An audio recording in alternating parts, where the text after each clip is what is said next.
And so you return. Have you gained a better understanding of the crisis now faced by the First? Better is not the word I would use. Some lands may have been spared the flood, but the survivors live only to suffer. There seems no end to the horrors inflicted by the Sin Eaters. Indeed. Those abominations are a calamity in their own right. And I can well imagine how hopeless the task of eradicating them must seem to you. But after countless battles and untold sacrifice, we have identified a potential weakness. Sin Eaters are drawn to serve the strongest of their kind, a class of creature we call Light Wardens. And from what we have been able to ascertain, only a handful of these entities exist.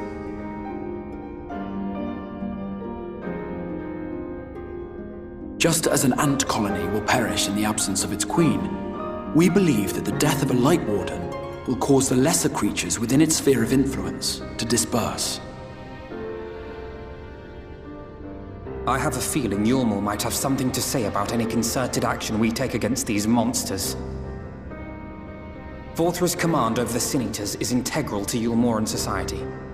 In seeming to guarantee his people's safety, it guarantees their obedience. He will not take kindly to us depriving him of such useful allies. Agreed. Thus we will need to occupy or otherwise divert his forces whilst we proceed with the business of eliminating the Wardens. Until we have done so, all other considerations must be set aside if we are to forestall the 8th Umbral Calamity.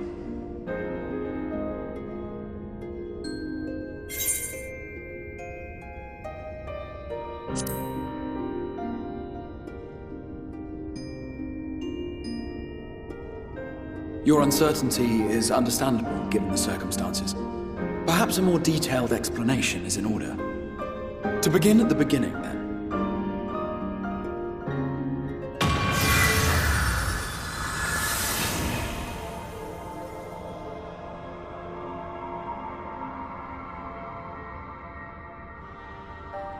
In the ancient past, a single star was divided into 14 worlds.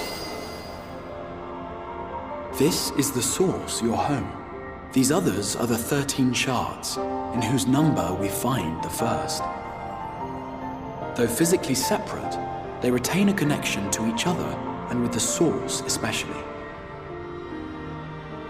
Now, let us assume that a given element in one of the shards attains abnormal ascendancy.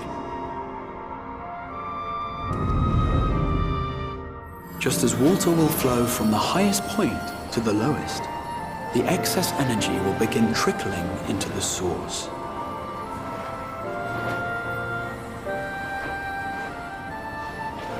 And such an influx of ether will of course exert a palpable influence.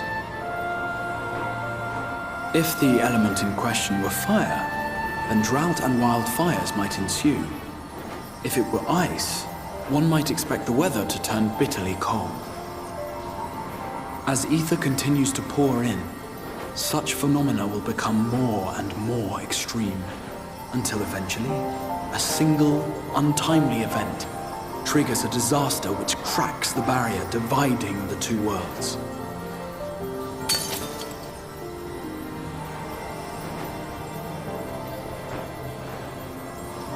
What was once a trickle now becomes a deluge, sweeping the shard along to be rejoined with the source.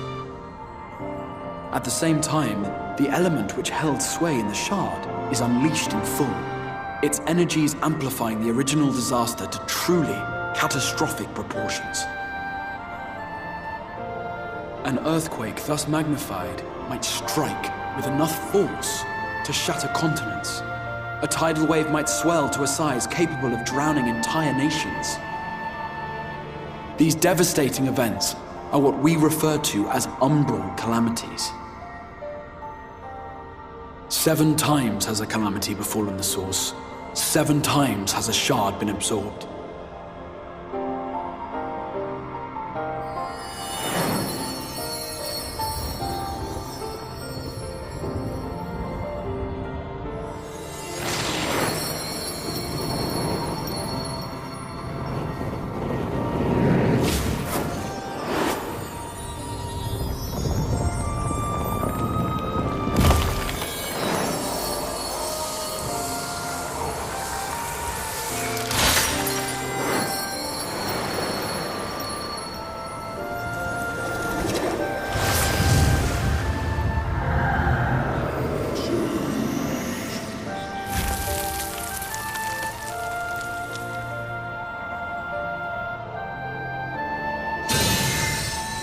At present, the light-drowned realm of the First stands perilously close to meeting the conditions for a rejoining.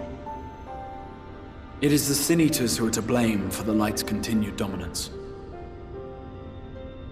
In addition to attracting their lesser kin, the Light Wardens I mentioned earlier radiate ether, saturating every corner of their territory with light. Even here in the flood-spared region of Norvrant, their influence is strong enough to banish night from the sky. Thus, if we are to restore balance to the First and head off a potential calamity, it is imperative that we put each and every Light Warden to the sword. We've been doing our best to take the fight to the enemy ever since we first heard the Exarch's explanation. Though we have yet to claim any meaningful victories if truth be told. Apart from being confoundingly elusive, the Light Wardens possess a troublesome quality which compelled us to delay our plans until such time as you arrived.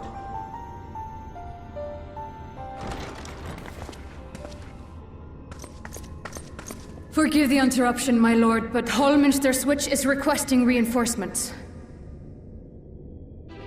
They say the Sin Eaters are attacking in force, and the village could soon be overrun.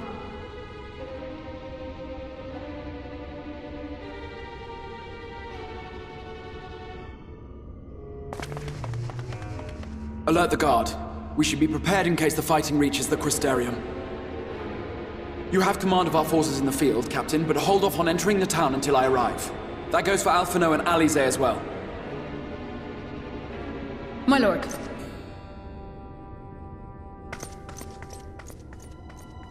Pray, lend us your strength. Such a fight will provide you with far greater insight than any explanation I could offer.